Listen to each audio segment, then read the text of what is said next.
Welcome back, everybody, to this next segment of Just Believe God. Well, that's not what it's called. That's actually the chapter. So this ain't perfect, man. That's one of the things I love about the way that I make these videos. I try not to be just perfect, right? No one is. But welcome back to this episode of Don't Talk to Me About God, Show Me. And that's the book that I wrote last year, published it, released it, and yeah, it's out. You can find it at lulu.com. So this segment, like I said when I first started, we're going to talk about just believe God. And we're going to go into a couple things. But just a note here. Last week we talked about listening to the voice of God, taking that time out to hear God. And guess what I'm doing? Look over here. Over here. No kids, right? And that's because I'm using this time right now to, well, obviously talk to you, make this video, but ultimately to get that prayer time in, that time away where I can listen to God and just know that I am loved. Because ultimately, that's what life and what Jesus died for us to know that we are loved and that we are accepted. So if you can know that, hey, all the blessings of heaven is on you. There's nothing else you can do to receive them. Just kind of hold on for the ride because it's going to be a good one. Okay, so just believe God. The story in the book, in this chapter, really boils down to us trying to buy a house, us trying to sell a house, and going through that process, knowing that, hey, this is happening. We're moving from Charleston, South Carolina to Raleigh. We've never done it before. And it was an exciting ride, and as you'll see when you read the book. But we had to make the choice to kind of hold on and run after the vision that we saw, which was moving our family from Charleston, two little kids, packing up, moving up to Raleigh, starting a new job, and also with trying to turn a profit and all that. But you'll read the book, you'll get the understanding of everything. Yeah, this is my neighborhood. But you'll get the understanding of what happened during that time of our life.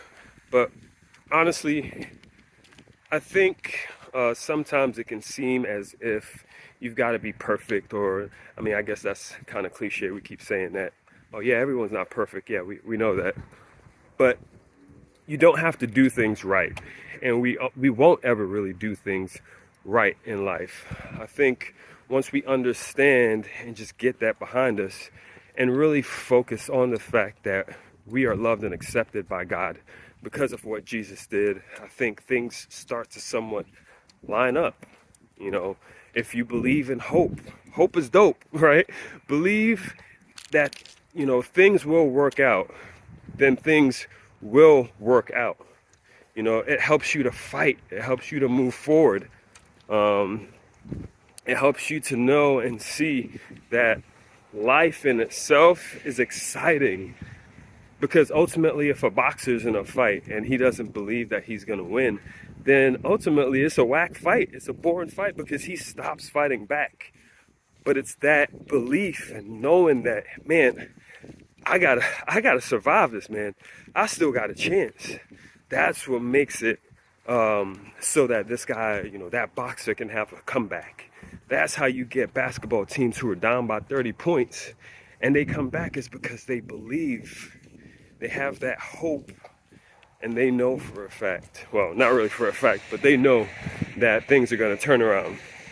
So for us this week, this time in our life, we actually put in some offers for a house because we've been trying to move for the past 2 years, y'all. It's been kind of crazy. But the market in Raleigh was not conducive to our finances because we're looking for a bigger house. But recently, we actually found a house, we put in an offer, and it was accepted. And there was a lot of just joy and happiness. But you know what? I actually almost came to the end of myself and gave up. Well, actually, I kind of gave up that we would buy a house this year, even though at the beginning of the year, God said, hey, you guys are going to have a house by the end of this year. That's crazy, right? And within my doubt, within the fact that I kind of gave up, he still came through. And I feel like this is the stuff that a lot of people don't talk about. Like, God is good. You know, there are bad things that happen out there, bad people out there and so on, but ultimately all good things come from him.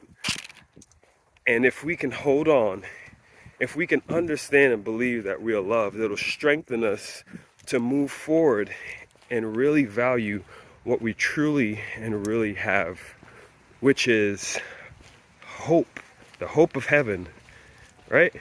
And that's really all I got to say about that for this one. Like, there's nothing more. You know, I'm not going to give any scriptures. I'm not going to go through and do any more of that. Know that you are loved, that all favor and love is there and made available to you. Things will work out. Even if you doubt, God still loves you and he's going to make a way. He's fighting for you, right? And things will happen as they need to. That's all I got for you. Let's do this. So I've got a sweater on, a little hoodie. It's kind of cool. It's a Faith Foot hoodie from a friend of ours who runs an organization called Write, Speak, Inspire. And you can check her website out. She does a lot of really cool things, a lot of really good speaking engagements and stuff. And she's an awesome poet. Definitely check her out. And then, of course, we've got our hats here, Dream Team Project hats. Next year, we will be launching a new logo on our fitted hats. And then also, we'll also be launching a new knitted hat because it does get a little cold down here. I think this sweater is kind of overkill for this morning because it feels like it's actually 75 degrees today. And then our drink of the day, of course, is our beautiful excess here, dragon fruit. And to me, it tastes like a Jolly Rancher, like a watermelon Jolly Rancher. But of course it has no added sugars, and that's really why I drink excess. No sugars, and it's good for you. It's got vitamins, different things like that, but ultimately it's cool and it's delicious. No sugars, no diabetes, right? So that's all I got. I'm at the end of my walk here back at my house, and I hope you guys had a good time. I hope you're encouraged from this talk, and I hope you have a great day. So, like I said, go grab the book. Don't talk to me about God. Show me and enjoy the stories that we talk about in there. Learn from them. And if you want to reach out to me, if you want to be friends, hey, let me know. Send me a message, and maybe sometime we can connect. All right? See you guys later. Bye.